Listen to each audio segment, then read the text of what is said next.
Mga kababalaghan at katatakutan, ako si Baltasar at maligayang pagdating sa Creepy Pinoy Stories. Huwag kalimutan mag-like at mag-subscribe, mga kaibigan ng dilim, upang hindi ninyo mapalampas ang bawat nakakakilabot na kwentong Tagalog na hatid ko sa inyo sa bawat upload. Sa gabing ito, saksihan ang tahimik na gabi sa Quezon City na babalot sa misteryo at sindak, kung saan ang isang musika ng kadiliman ay magdadala ng sayaw na hindi malilimutan. Sumama kay Isabela at sa kanyang mga kaibigan habang hinaharap nila ang alaala ng isang mang-aaliw na may dalang musika at sayaw na mag-iiwan sa kanila ng marka habang buhay.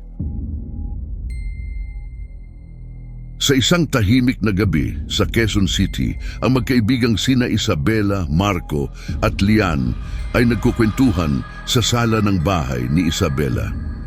Ang mga kurtina ay bahagyang umiindayog sa simoy ng hangin at ang tanging ilaw lamang ay mula sa lumang lampara sa sulok. Ang kanilang mga aninoy sumasayaw sa dingding kasabay ng kanilang tawanan at malalim na usapan.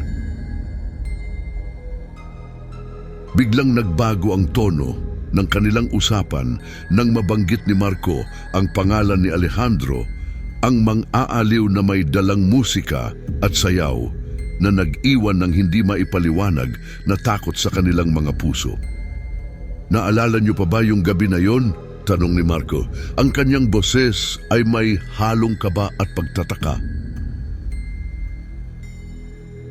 Si Lian, na nakaupo sa isang lumang silyang nara, ay nagsimulang manginig at maluha habang inaalala ang gabing iyon. Ang kanyang mga mata ay tila nakakakita ng mga bagay na hindi nakikita ng iba. Hindi ko maalis sa isip ko yung mga sayaw, yung musika, barang may sumasapi sa tin, ani Lian.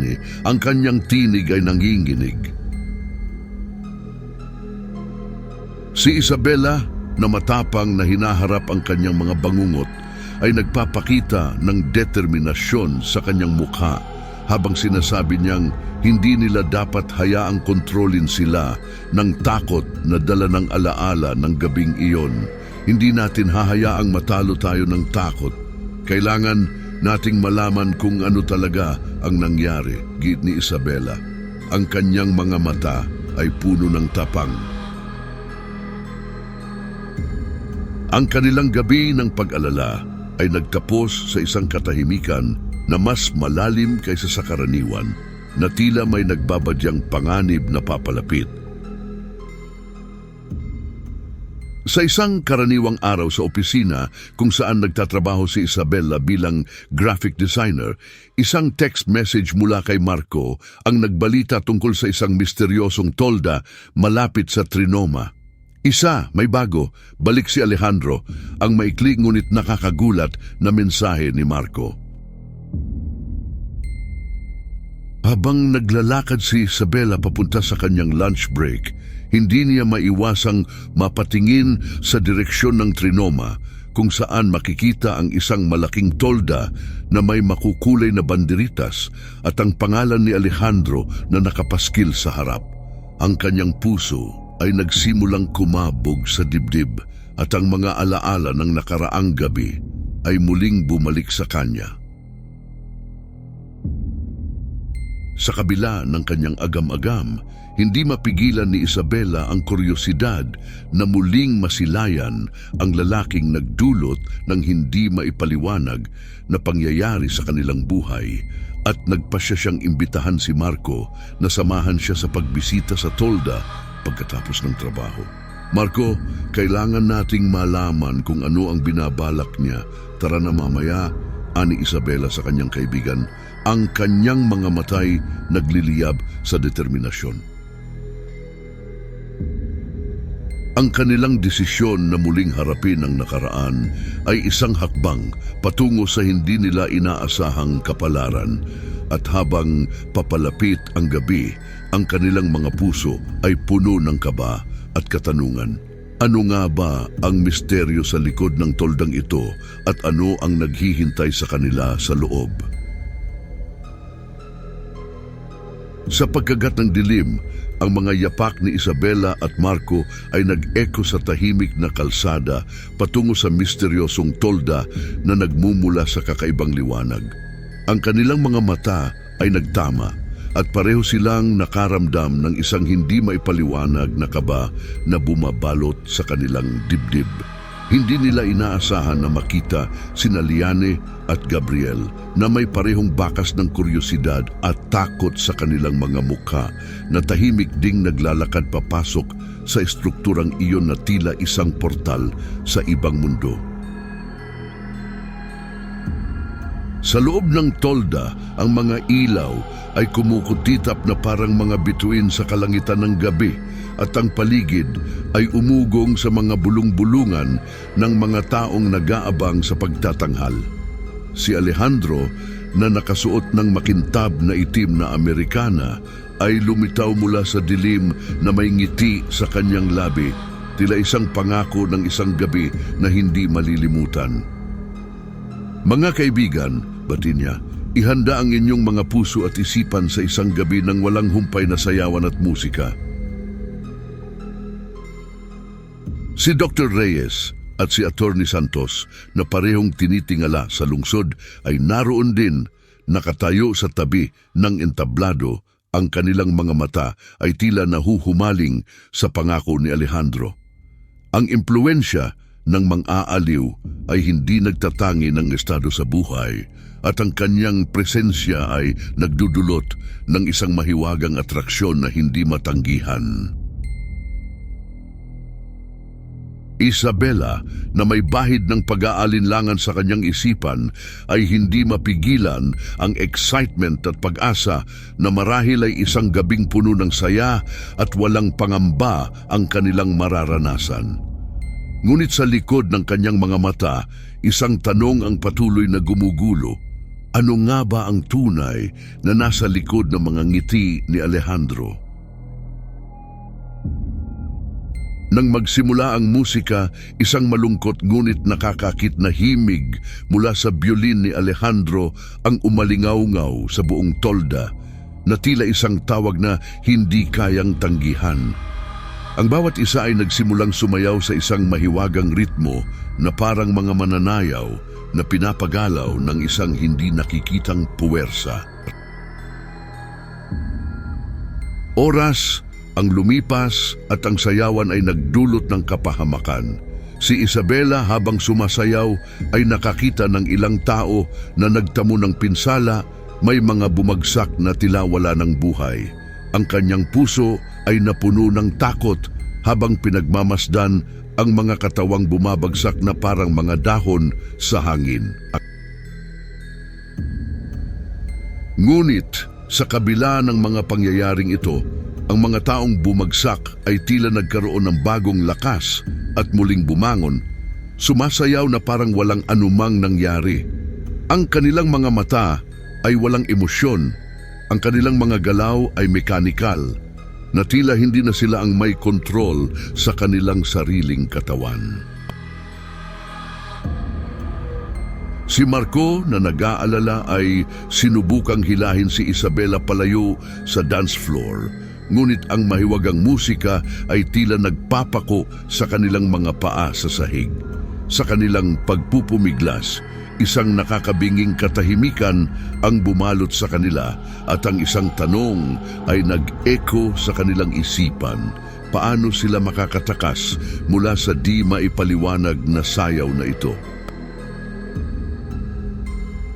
At habang ang takot ay lalong nagpapalakas sa kanilang paghinga, isang bagong umaga ay nag-aabang, dala ang huling himig na maaaring magwakas sa kanilang bangungot o magtali sa kanila dito magpakailanman. Sa pagsikat ng unang sinag ng araw, biglaang tumigil ang musika na tila isang masamang panaginip na nagwakas. Ang mga tao sa loob ng tolda ay tila nabuhayan, bagamat ang kanilang mga katawan ay pagod at hirap sa paghinga. Ang kanilang mga mata, lumuluha at puno ng pagtataka, ay nagtatanong kung ano ang nangyari sa kanila sa ilalim ng hipnotismo ng musika. Si Isabela, na ang puso ay puno ng pag-aalala, ay nagmadaling lumabas ng tolda. Sa kanyang paglingon, ang tolda na kanina lang ay puno ng hiwaga at sayaw, kasama ni Alejandro at ng iba pang hindi na nakabalik sa kanilang sarili, ay tila naglaho na parang bula.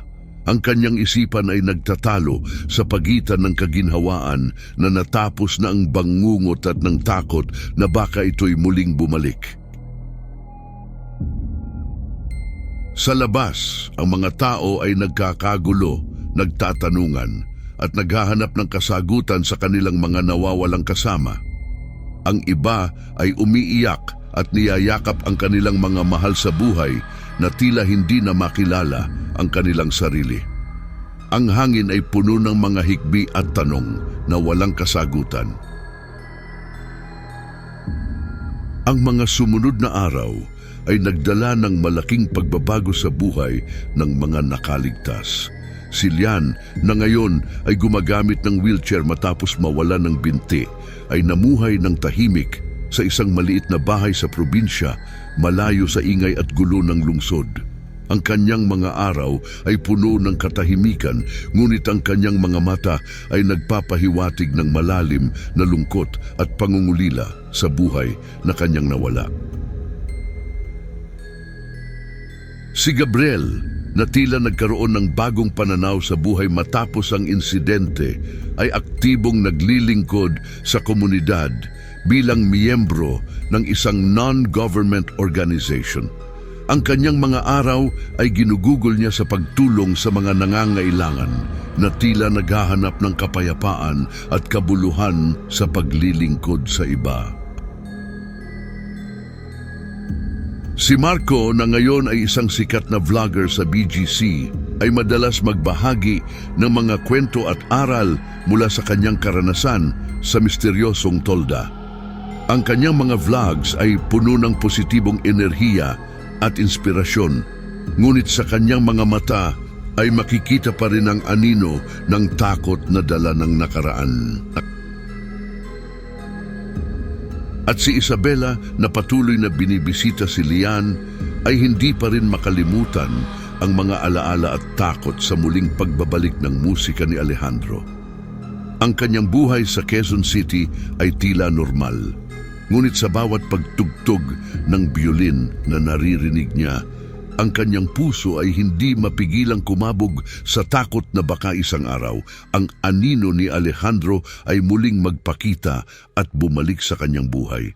Sa bawat paglipas ng gabi, ang tanong ay nananatili, hanggang kailan magtatago sa dilim ang musika ng kadiliman? Mga kaibigan ng dilim, natunghayan natin ang panganib ng kuryosidad at ang kapangyarihan ng nakaraan. Sa bawat himig ng buhay, may lihim na maaaring magdulot ng sindak.